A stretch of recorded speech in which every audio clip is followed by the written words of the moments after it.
You've probably heard the usual stories. She's lonely, she's heartbroken, she just hasn't found the right person yet. But what if I told you the real story is completely different? What if the single woman you think you know is actually living a secret kind of freedom? A freedom that many crave, but few understand. Hey everyone, welcome back. Today we're diving deep into a fascinating and often misunderstood topic: the life and true power of the single woman.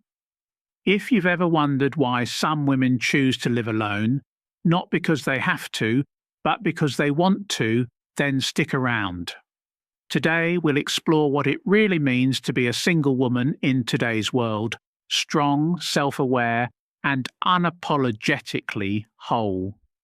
Let's start by breaking down the biggest myth about single women: that being alone means being lonely.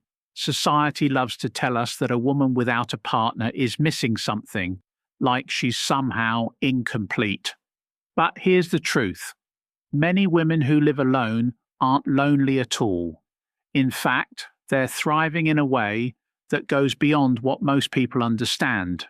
You see, choosing to be single isn't about being left behind or settling for less.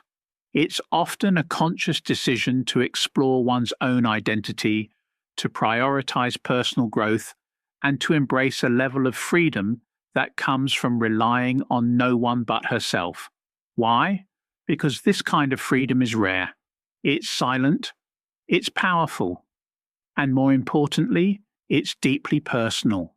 Imagine a woman who's spent years in relationships that didn't honor her, who gave everything she had, but never quite got it back. Eventually, she reaches a point where she realizes that her value doesn't depend on anyone else's approval or affection. She steps back, chooses solitude, not as a punishment, but as a sanctuary. In that sanctuary, she reclaims pieces of herself she had long forgotten. And that's where the misunderstanding begins. People see her alone and jump to conclusions that she must be lonely, bitter, or desperate. But really, she's selective. She's been through enough to know what she won't accept anymore. And trust me, that kind of selectiveness isn't a flaw. It's a strength. It's a boundary formed not from fear, but from wisdom. Now, why does society struggle so much with this?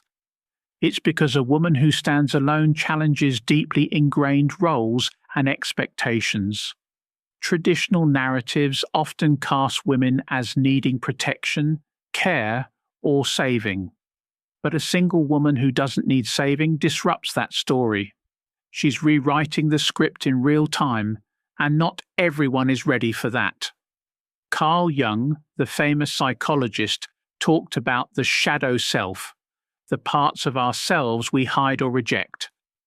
The single woman often embodies qualities that society represses in women: fierce independence, emotional self-sufficiency, and a refusal to conform. Men especially can find this intimidating because it disrupts the old hero-rescuer dynamic. When a woman no longer needs to be rescued, some men don't know how to relate, and that confusion can lead to criticism or rejection. For the single woman, this means she's swimming upstream in a culture that values dependency and partnership above all else. But she persists, not out of stubbornness, but because she's loyal to her own truth. She's done betraying herself for comfort. An essential part of this story is understanding what drives the single woman's choices. She's not seeking constant attention or validation. Instead, she's fiercely protecting her peace. Think about it. In a world obsessed with connection, she's learning to say no to distractions, drama, and relationships that drain her energy. She rejects the rush to find love just for the sake of it. Her solitude isn't a void. It's a sacred space where she heals, reflects, and grows. She isn't just surviving, she's thriving in ways the world often overlooks. Her time alone becomes the soil where self-love is planted and nurtured. She builds routines around herself. Routines that honor her mind, body, and spirit. Morning walks, evening reads, deep conversations with herself. This life isn't empty, it's full of depth. And this kind of strength often confuses others. Critics might say she's cold or unfeeling, but really, she's simply unwilling to sacrifice her well-being for someone who doesn't respect it. Her presence becomes a quiet but powerful statement. I am enough on my own. Let me tell you a story that perfectly captures this. Imagine Sarah, a woman who spent years trying to please others, boyfriends, family, friends, always bending to fit their expectations. But inside she felt lost, drained, and invisible. One day, Sarah decided to stop the cycle. She chose herself. She cancelled dates, said no to toxic friendships, and started spending time alone, reading, journaling, and rediscovering what made her happy. Slowly her confidence grew. People noticed the change. Some called her distant or too picky. But Sarah didn't care. For the first time she felt whole. And that wholeness lit a fire inside her. It gave her a grounded magnetic energy, not the kind that begs to be seen, but the kind that can't be ignored. Here's something important. The single woman's silence is often mistaken for emptiness or arrogance, but it's actually a sign of deep emotional maturity. Instead of seeking external validation or empty distractions, she looks inward. She confronts her past wounds, childhood pain, illusions about love, false beliefs about her worth. She does the hard work to heal, and in doing so, she becomes whole. Emotional maturity means she's no longer drawn to flashy charm or superficial words. She craves authenticity, depth, and real connection. This can be intimidating for some, but for her, it's essential. Because she is whole, she commands respect, not through loudness or force, but through presence and integrity. Think about how often you've seen someone who seems cold, but is actually just protecting themselves after learning hard lessons. That's the emotional maturity the single woman embodies. She's learned that words can be empty, but actions and authenticity cannot. She's not afraid to walk away when something feels wrong. And that's something many people haven't learned to do. Now, let's talk about this word, picky. Society often uses it as a criticism, like it's a negative trait to want standards. But here's the truth. Being picky is really about self-respect. The single woman isn't looking for perfection. She knows nobody is perfect. She's looking for emotional evolution, someone who is as committed to growth as she is. This can trigger insecurities in others. When a woman refuses to settle or dim her light, it can make some people uncomfortable because it forces them to look at their own flaws and fears. The single woman doesn't try to change others or conform. She simply lives her truth. And that authenticity is both her armor and her power. And guess what? She's not bitter. She's not giving up on love. She just refuses to accept love that comes with conditions, control, or codependency. She's seen enough of that. She's looking for something different. And if it never comes, she's still fulfilled. Finally, she's not rushing. In a world obsessed with finding the one quickly, she chooses to move at her own pace. She respects her own timing, her own healing process. She understands that the right love, if it comes, will match her strength, not complete her. And that's an important mindset shift. She's not incomplete waiting for a partner. She's complete, waiting for the right partner, or perhaps no partner at all. And in that truth, there's deep power. She broke the rules. refused the timeline, and recrowned herself. And that's just the beginning. The journey of the single woman is a quiet revolution, one born of silent strength, radical self-love, and fierce rebirth. She's not just surviving, she's sovereign. She has met her shadows and danced with her deepest fears. Now, silence is no longer a void, it's her sacred refuge. This silence isn't loneliness, it's a sanctuary, a space of restoration, intuition, and unwavering inner power. It's where she breathes deeply, hears her own soul, and reclaims her voice. The world may misread her stillness as aloofness, her grace as pride. But beneath her calm lies a wildfire. Her boundaries aren't barriers, they're sacred thresholds. Only truth and respect may cross.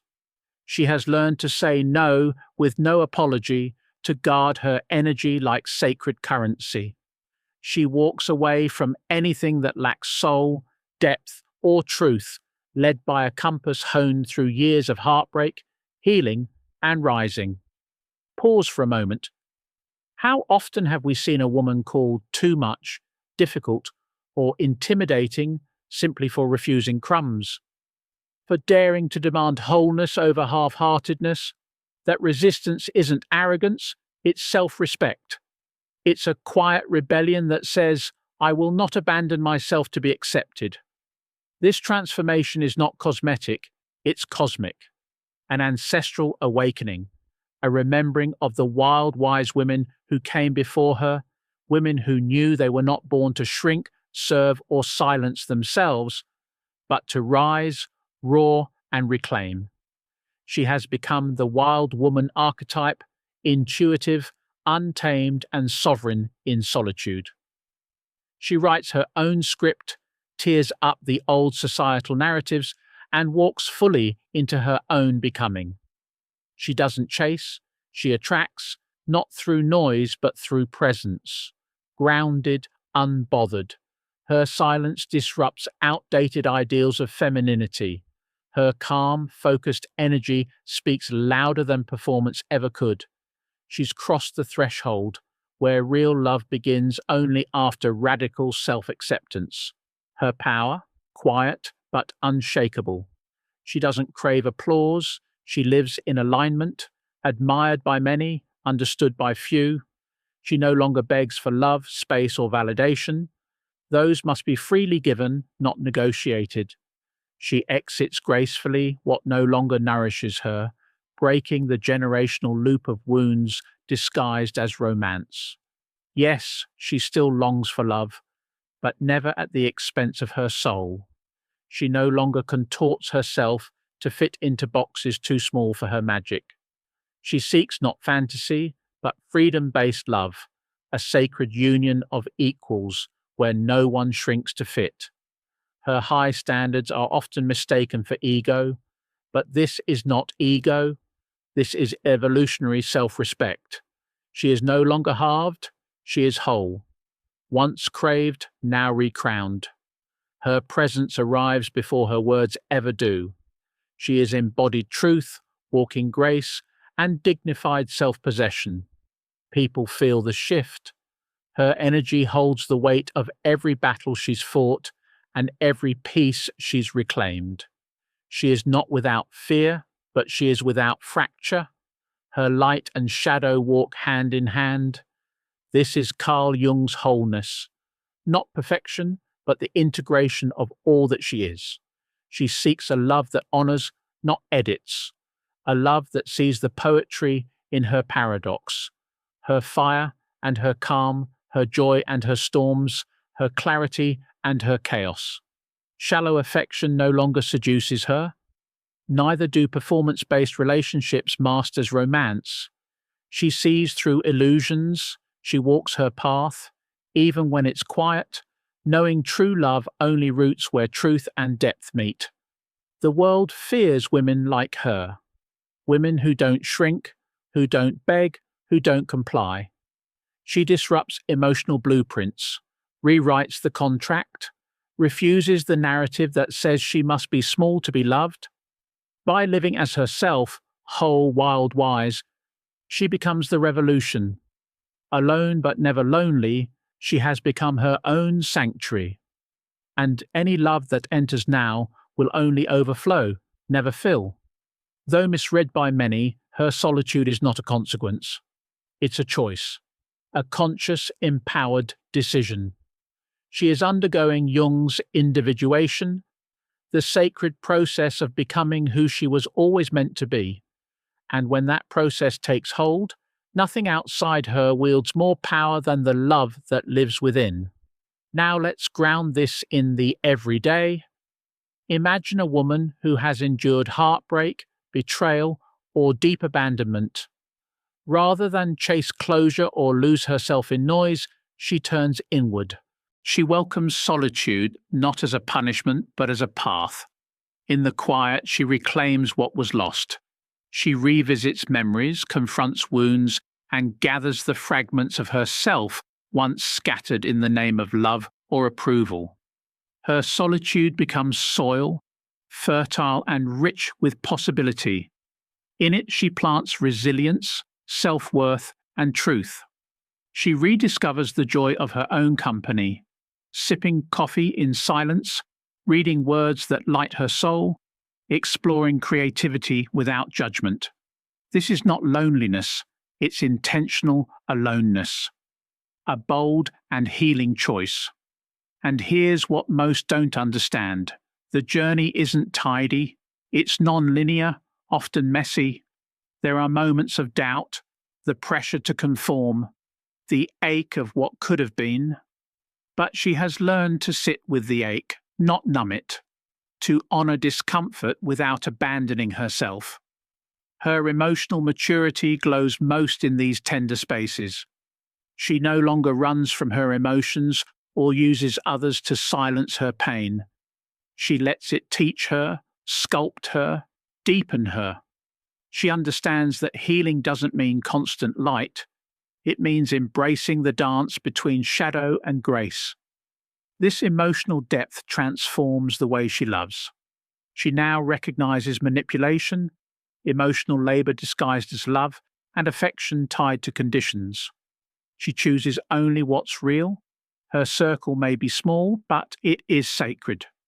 Bound by truth, not obligation. Her loyalty begins with herself. She walks away not because she's cold, but because she finally knows her worth. Because protecting her peace is now non-negotiable. Her radiance draws others in, not because she's performing, but because she's authentic. Some admire her fire, others flinch at the mirror she becomes, but she stays centered. Her worth is no longer up for discussion. She has stepped into her sovereignty, the divine knowing that her life is hers to write. This sovereignty demands courage, clarity, and devotion. She is no longer a damsel. She is not waiting to be saved. She is the heroine of her own epic, not isolated but integrated, not bitter but awakened. And from that awakening she loves, not blindly but wisely, not to complete herself but to expand in connection. She doesn't confuse attachment for love. She chooses presence, partnership, purpose. This is not fantasy. It is real, messy, beautiful, a sacred contract between two whole souls, walking, evolving, becoming, and perhaps one of the most misunderstood elements of her journey, her joy. Not loud, not performative, but deep, rooted.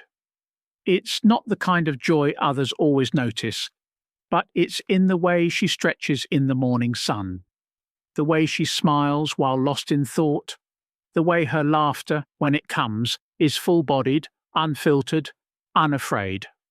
She no longer chases happiness as a destination. She cultivates it from within, like tending a sacred fire. She knows that peace isn't found in noise or validation, but in presence, in showing up again and again for herself. And when the world tries to rush her into love, into decisions, into versions of womanhood she's already shed, she responds with stillness. with patience. She is no longer rushed by clocks that aren't hers. She doesn't rush healing either. She knows some wounds don't fully close, they just learn to breathe. And in that breath, there is wisdom, beauty, power.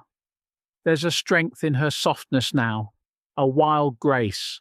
She no longer needs to armor up to feel protected, because her self-trust is her shield. Her awareness is her sword. She sees red flags before they even wave. She senses when energy shifts. She feels truth in silences and lies in overly sweet words.